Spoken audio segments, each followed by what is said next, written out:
Poliisi etandise okunoonyereza ku b'ofiisa baayo abayuzizza ekifaananyi kya Bobi Wine era bano nga balabikidde mu katambi ewatali yadde okwegaana.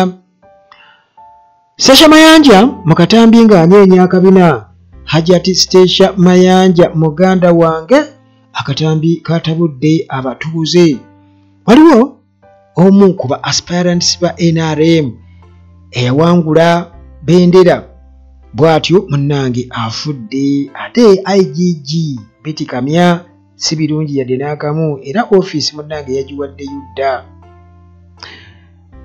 Bwentyo munnange nkulamusizzaako mu mikwesese Uganda at large nga bulijjo.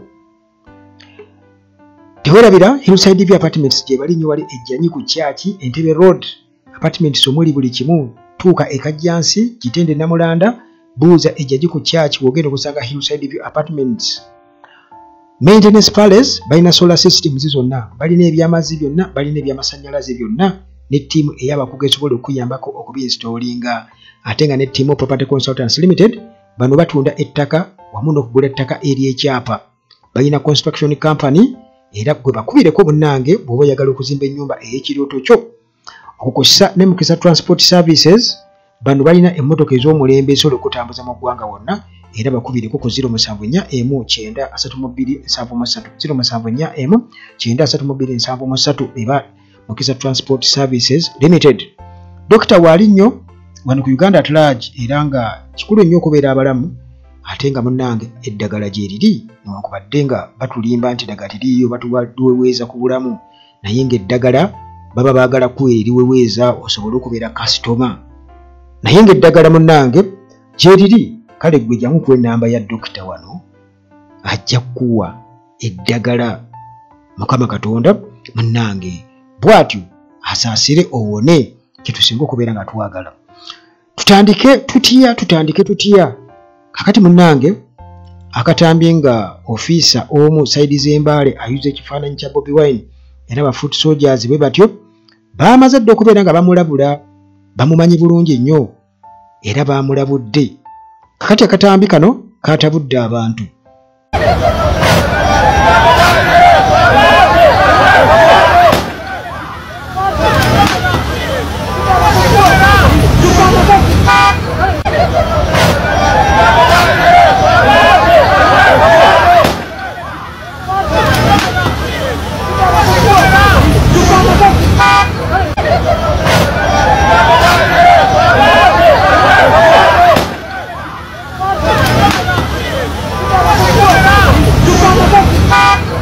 Ebyasi byavuze nze nno awo ensinze okutunuulira ennyo nti okuyuza kifaananyi ne bw'okyokya naye ate ekifaananyi osobola okugenda ali ku NASA ne bakubisa ebifaananyi ebirala byonna by'oyagala naye obulamu bw'omuntu tebuzikawo muganda wange, obulamu bw'omuntu tebuzikawo. Kakati bamaze okuyuza ekifaananyi kya Bobi Wine ate ne boolekezaako ebyasi pisto ne bazijjayo n'abazikutte ne bakuba ku ttaka. Muganda wange ne weebuuza nti kiki, bafa ki, bakolerera ki? Ekikulu kiraka briefing ze bafuna eyo. Maye kati Muhoozi yagamba nti abajati abaali bakubye abannuupu n'abeebaza n'agamba nti agenda nabapromotinga. Kakati nsuubira okuba ndowooza ng'ebiri eyo babagamba gwe n'omukuba n'omutta ate tugenda kukola ki? Kuba ebifaananyi bya Bobi Wine bibatimbye okwetoola eggwanga. Weesanga nti okuviira ddala ku LC ne abo bagiso ba RDC ba DPC ba OC bonna muganda wange be bakuliddemu okubitimbululayo, be balina ttiimu z'agavubuka agagenda gabitimbululayo bonna bali ku kimu Save My Job. Babagambye temukkiriza kubanga temugenda obuyinza bugenda kutuva mu ngalo. Kati bonna munnange beekembye okulaba nga Bobi Wine tabaako waayita naye muganda wange amaanyi g'abantu situmanyi oba ne Kapapula bagenda musangulako ka ballot paper kubanga protest vote awo wegenda okulumira. Era gwe Munnayuganda wenna mpuliriza, lwaki owagira omuntu already ali mu buyinza naye ng'ate akubagana nnyo ayagala nnyo omulabe lwaki yeegula nnyo ebikolwa bye byali badde bye bimuwolereza nti bannange omusajja yakola kino bannange bakola kino makula naye munnange tebakyalina kye bazzaako. Kakati poliisi bw'etyo eraze nti eri mu kunoonyereza ku ofiisa waayo oba b'ofiisa baayo abakwatiddwa mu katambi ka vidiyo nga bayuza posita ya Bobi Wine era nga bano bamaze okubeera nga baggulawo okunoonyereza ku incidenti eno omuli officers nga bano munnange bakwatidde ku katambi kuba Bobi Wine yagamba temuggyako kamera zammwe kubanga bwe bujulizi obusinga teri muntu agenda kwewakana bujulizi bwa kamera. Kati bano munnange bafirimingiddwa nga bayuza campaign poster eya presidential candidate Robert Kyagulanyi Ssentamu Bobi Wine mu kibuga ky'Embaale eva Nandala Mafaabi kujja genda okwesanga eza Nandala Mafaabi tebaziyuza eza Bobi Wine zonna baziyuzizza. Kati awo Bobi Wine jjukira nti olwedde Nandala Mafaabi batula ku ntebe y'emu ne NRM FDCA najja nankumbi ne bateesa Mawe yatugamba juzi. Kakati kiba kitegeeza nti eza Mafaabi ziba tezigenda kubeera nga zikwatibwako eza Bobi Wine zirina okukwatibwako kubanga Mafaabi y'omu neki ne NRM bwe balya. Kakati akatambi kano munnange bwe katukasaturatinze nange nabadde ndi wano ku mutimbagano nga nkalaba nga kalaga abasajja nga bali mu uniform eza poliisi nga waliwo n'abawagizi babiri aba NUP ab'ekibiina ekya National Unity Platform era bano babadde balina ekifaananyi ekinene ekya Bobi Wine nga kiriko ekifaananyi kya Bobi Wine munnange bano ne bakiraba ne banyiiga nnyo ne bagamba kati mukitwala temutuleetera munnange mu katambi ofiisa bw'atyo n'alabika nga akiyuza ekintu munnange ekyavuddeko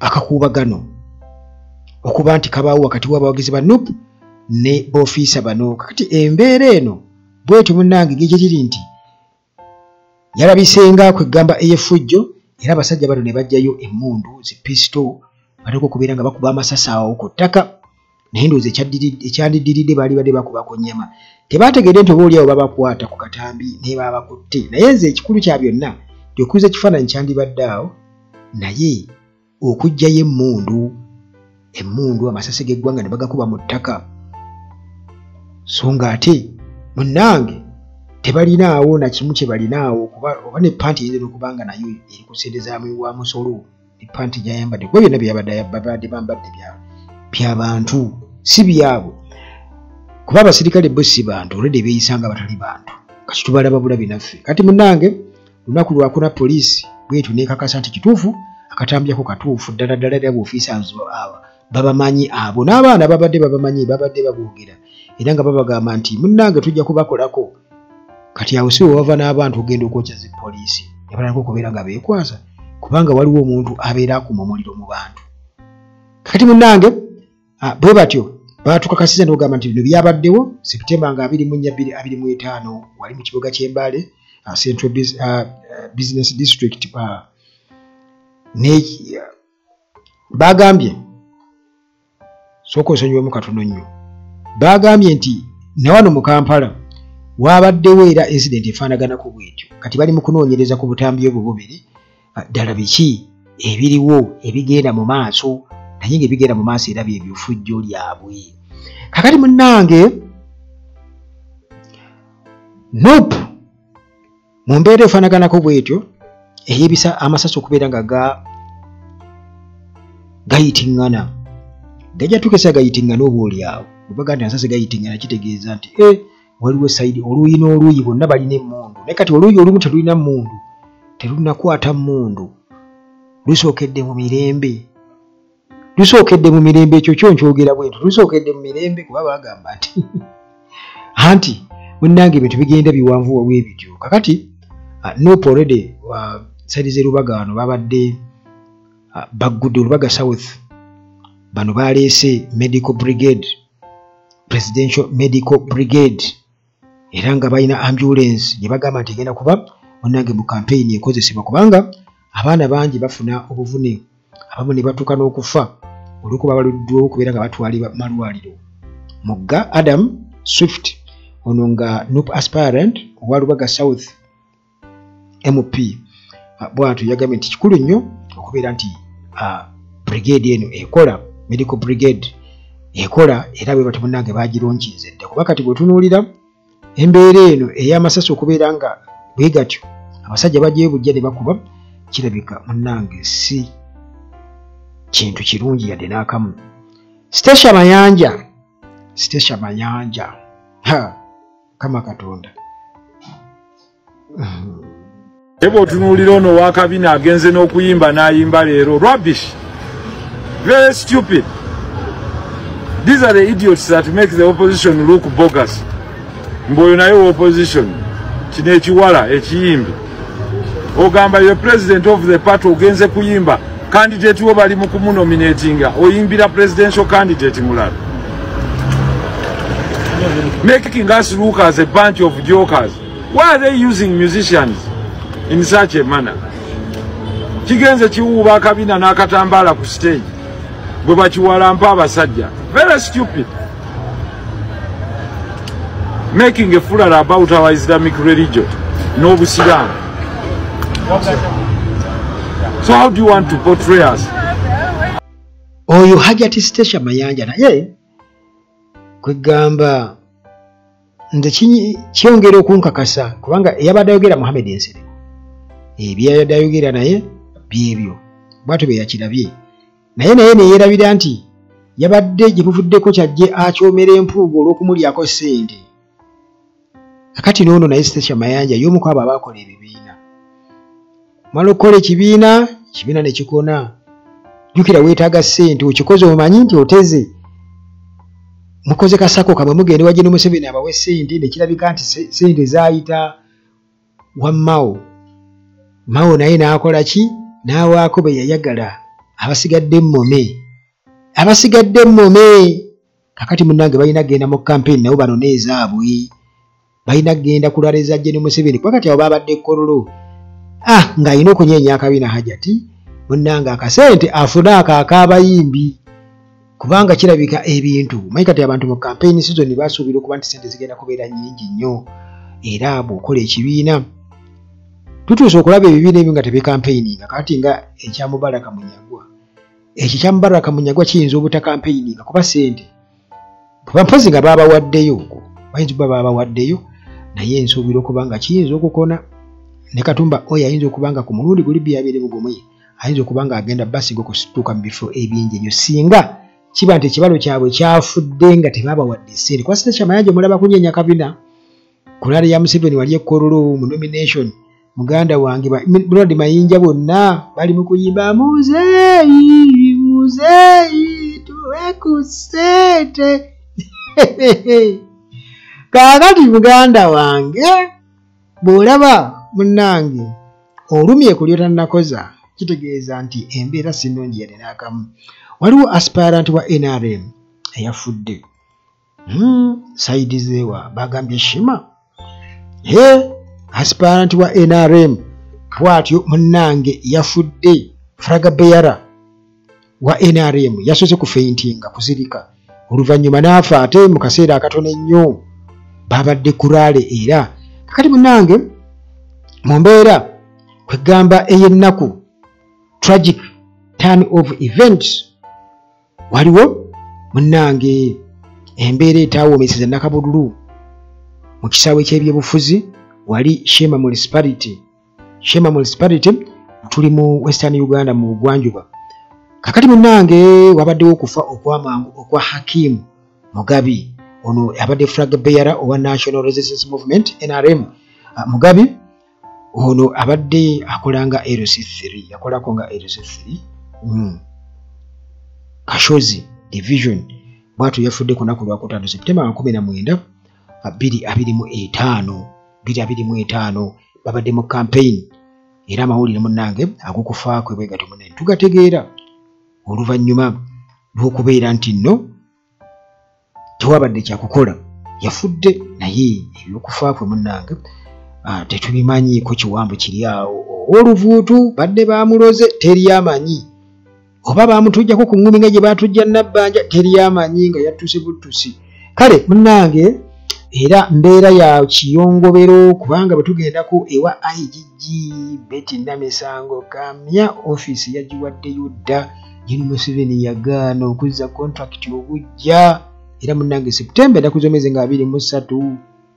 Inspector General of Government IGG Betty Olive Namisango Kamya tuli omwe teyalindiridde bw'atyo n'akkiriza office n'agiwaayo oluvannyuma na General Kaguta Kaguta Museveni okudeclininga okugaana okubeera nga renewinga contract ye ey'emyaka 4 naye kenyini tamanyi nti obadda nga renewinga.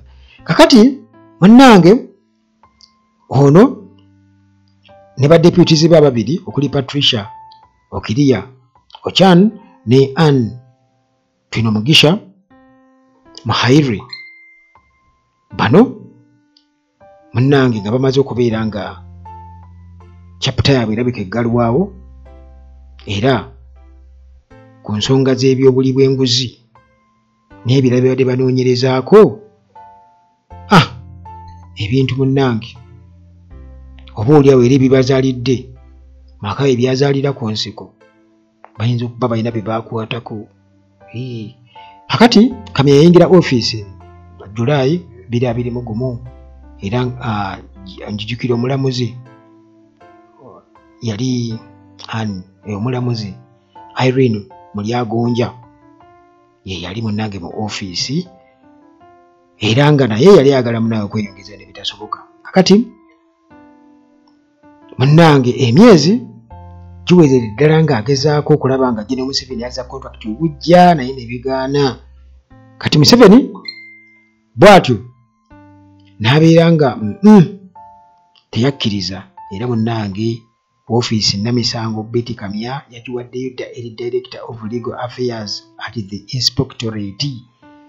Kale badeputy be nabo tebadde tebalina choice kubanga era nabo babalonda mu ngeri y'emu ate nga tebalabawo kwenyenya kwonna.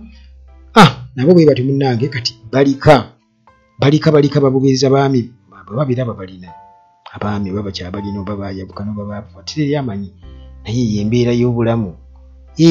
Kale balika bali mu kuboobeza matooke.